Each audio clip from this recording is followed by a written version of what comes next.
This is update for December 2, 2022, day 282 of the war and of the date update. So today again, as always, I'm gonna talk about the sort of strategic topics, and then we're gonna switch to Ukraine. It's gonna be a pretty short video. The day was relatively sort of quiet. So first of all, in terms of what's going on with the Russian crude that I spoke yesterday about, so there are official numbers coming out, and it looks like a Russian crude, which is brand name is Urals. It's selling at a 33% discount to Brent. And in Asia, it even trades at 40%. So if you remember, yesterday I spoke about the about the price cap.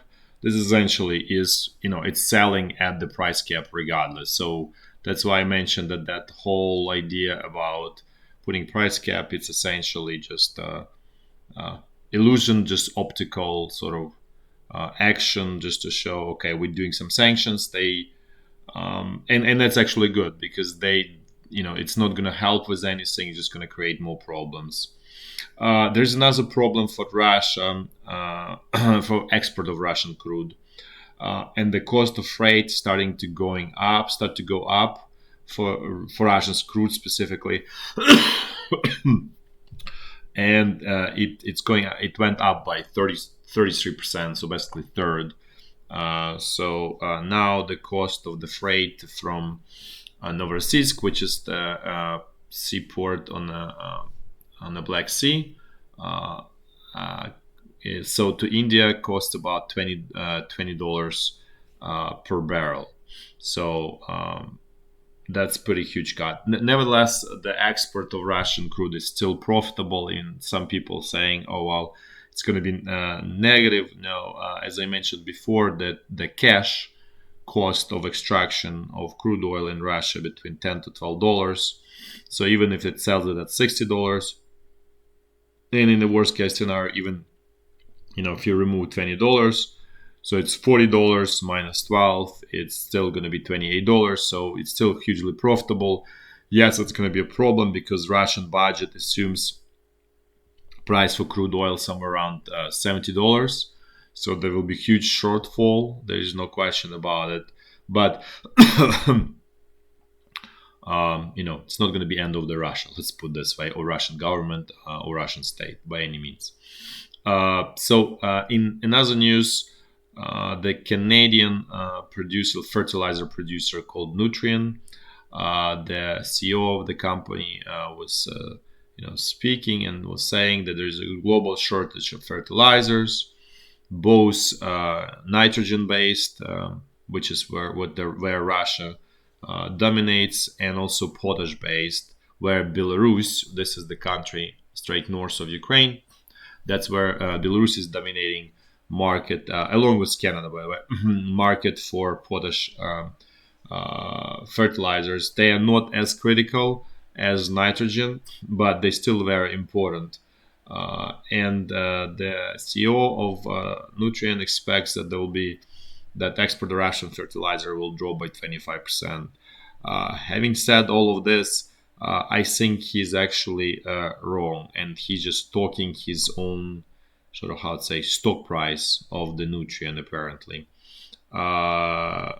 Based on what we're seeing here in Ukraine, looks like the export of Russian fertilizer is going to be unblocked, and the only way for Russia to export natural gas is to export fertilizer, nitrogen fertilizer, because that's essentially you convert natural gas to nitrogen fertilizer, and then it becomes a very liquid commodity, right? Because natural gas is really hard to sort of export. That's why you need to build pipelines, which is expensive, or use LNG ships, which is even more expensive.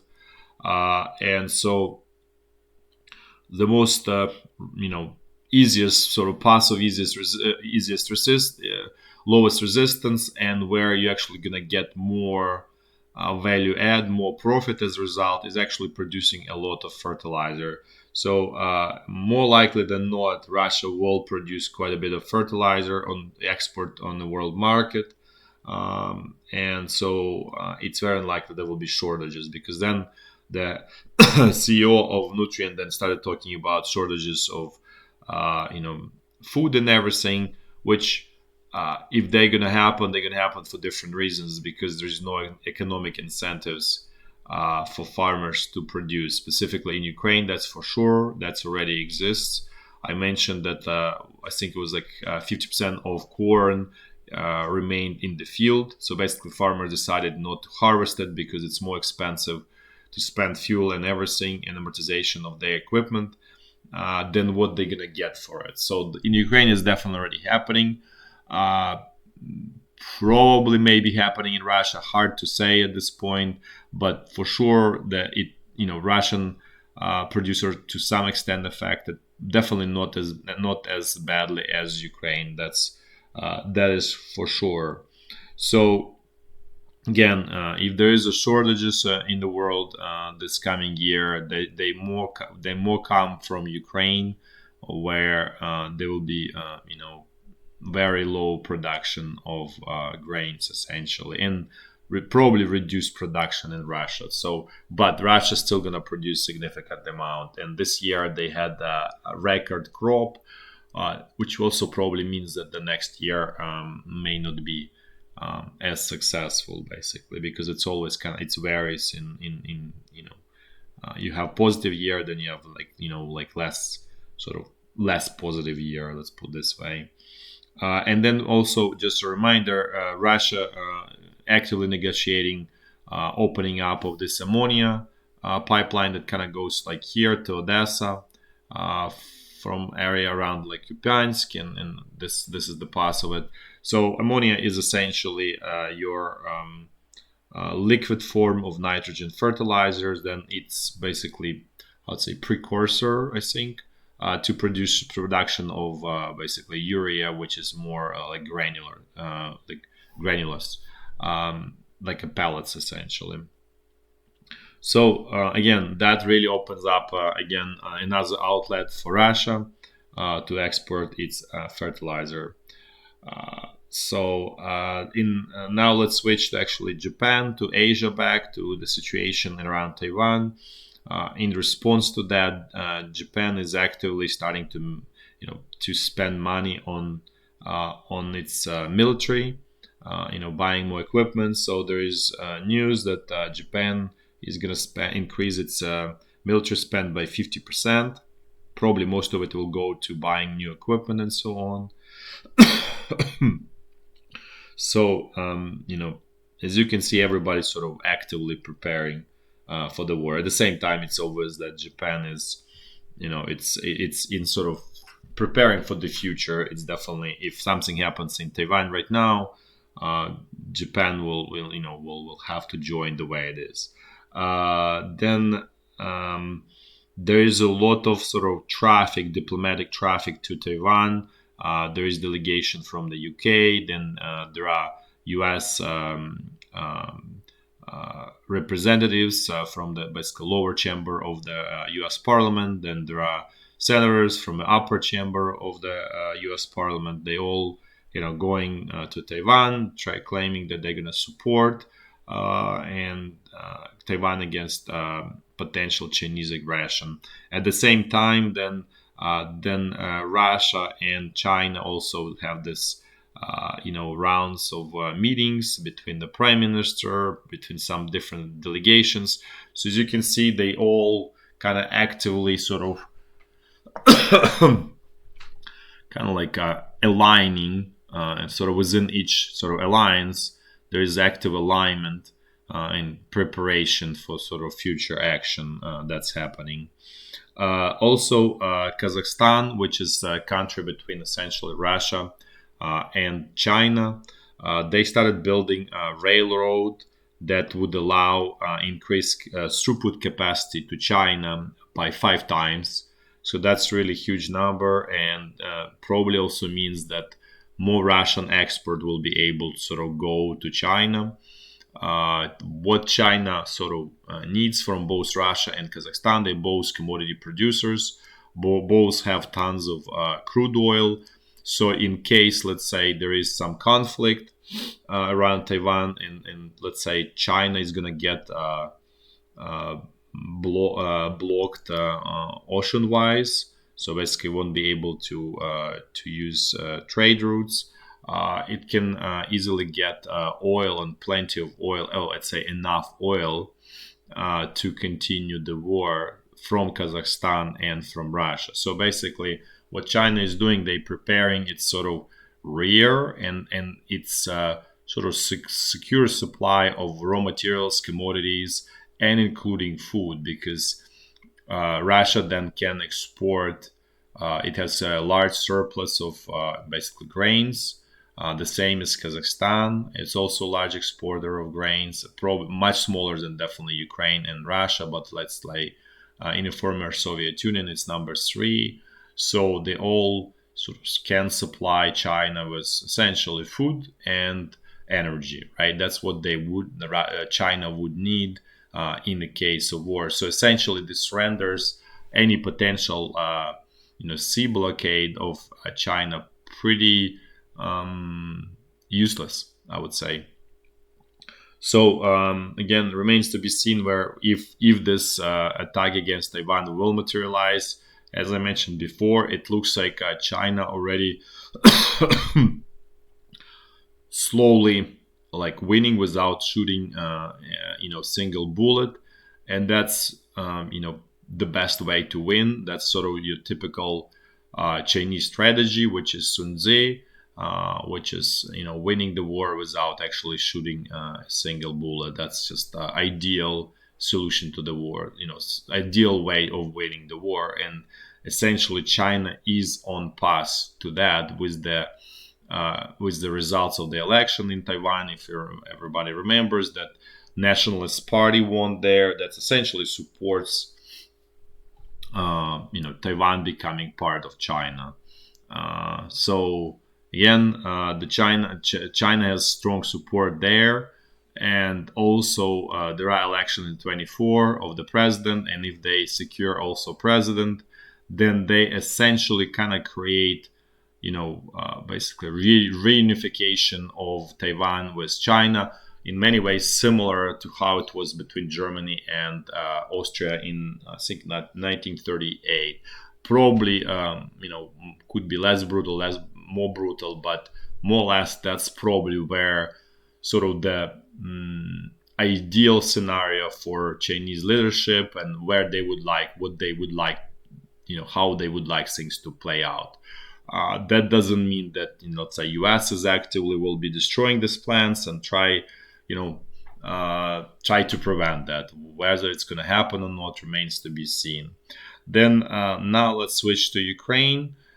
Ukraine power grid is barely surviving. There's no major changes in Ukraine. Russian military actually hit transformer production facility here in Zaporizhya. That was a large producer of industrial transformer for power grid, so that where Ukraine could produce transformers to rebuild itself. So now this looks like this factory has been destroyed. So essentially, Russia is as you can see very strategically approaching this whole situation, preventing, also denying Ukraine opportunity to sort of rebuild itself as well. At the same time, there are a lot of news that Ukraine is gonna get transformer from Baltic states, which are helping a lot to Ukraine. They're providing a lot of help, and also even I think from Germany. At the same time, they're custom made, so it's gonna take probably up to a year, 18 months before they could be installed, and then there's no guarantee that they're not going to be destroyed again, essentially, if the war is still going on at that time, which is actually not small probability. Then in other news, Ukraine is receiving 7 more Gepard anti-aircraft or any anti-air, call it vehicle. I don't know how you even call them, but basically they have 2 35mm cannons that are pretty capable. and a radar, short range radar. I think it's like 15 kilometers or 18 kilometers range. So it essentially allows you to destroy many targets, and especially they could be extremely useful against the Iranian UAVs. However, there is sort of a catch here. The problem is the shells for this uh, anti-air systems, and most of the shells have been produced by Switzerland. I think there is a company called Earlycon there, and so they produce majority of the shells, and Switzerland does not allow re-export of those shells to Ukraine. So even though they out there, like say Germany has them, Brazil has them. I think even Norway. Basically there's availability, but they cannot send them to Ukraine because Switzerland does not say, okay, well, you can. So all this basically, even though Ukraine is going to get this piece of this equipment, but there is problem with ammunition again. So which is we can see this situation playing time and time when there's a problem with ammunition for one reason or for another. In this case, it's kind of like very unusual situation. In other situation, it's more like Ukraine's government fault that there is no production being set up, nothing is being done. There's like 9 months of the war, and there's still nothing essentially. Now let's switch to actually walk through the front line. I'm gonna do it in a clockwise fashion, starting from the north and then moving down south and then west. So the situation along the state border is more or less quiet. Nothing really major going on there. Now let's switch to north Lugansk front line. Things here are also pretty quiet. Mostly Russian sort of attacks that so far don't look like they go anywhere. Basically, status quo is sort of remaining. At the same time, we can clearly see that now Ukrainian side is becoming more and more on defensive, which also means that they lose initiative. It's obviously, this whole process is not going to happen overnight, but it looks like the tide is changing in other direction, basically in the Russian favor. And as we will see more and more Russian troops on the ground, situation will continue developing in the Russian favor, in our opinion, in the coming months. Now let's move to North Donbass front line, where the Wagner mercenaries operating. Things here also kind of like not going well for Ukrainian side. So as you can see, Russian troops managed to advance a little bit here. They are on outskirts of this village Vyimka. So they built quite a bit of salient here. Slowly but surely they're chipping away at Ukrainian defenses here. No new, and then in the southern sector, you can see south of Bakhmut, they also were pretty active, including there's another sort of breach in Ukrainian defenses. The Russian troops attacking this village called Pivnichny here, so they made some advance here. So as you can see, the situation is definitely, in some way, it's almost like we're back to the dark times of June and July of this year, where Ukrainian troops essentially were beaten up pretty badly, could not respond, no initiative, and they were just essentially, were sort of targets for the Russian artillery at that time. And in some ways, it's returning to that situation. Probably not in as bad way, but still. And you can clearly see that Ukrainian defenses started to really crack and pretty. I would say the problem is accelerating. Let's put this way. So we'll see what happens in the next sort of several days. Now let's move to central Donbass front lines. Things here are much more stable for Ukrainian side. Russian attacks here out of this salient north of Avdiivka, and key objective here is Avdiivka, and then attacks out of Pisky salient with the whole goal of outflanking Avdiivka and forced withdrawal from it of Ukrainian troops. But the situation here is much better so far. And then attacks in Marinka that essentially don't go anywhere. Now let's quickly check Zaporizhya front line. Things here are quiet as they always been for a long time, and there are no news here.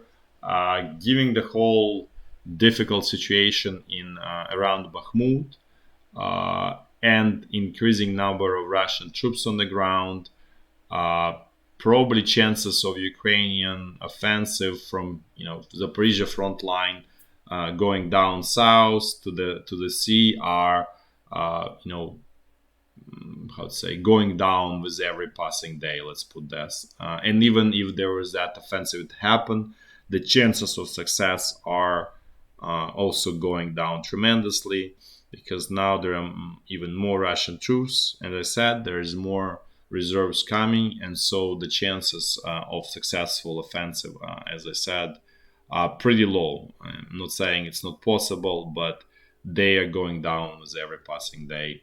That's it for today. Thanks for watching, and until tomorrow. Bye bye.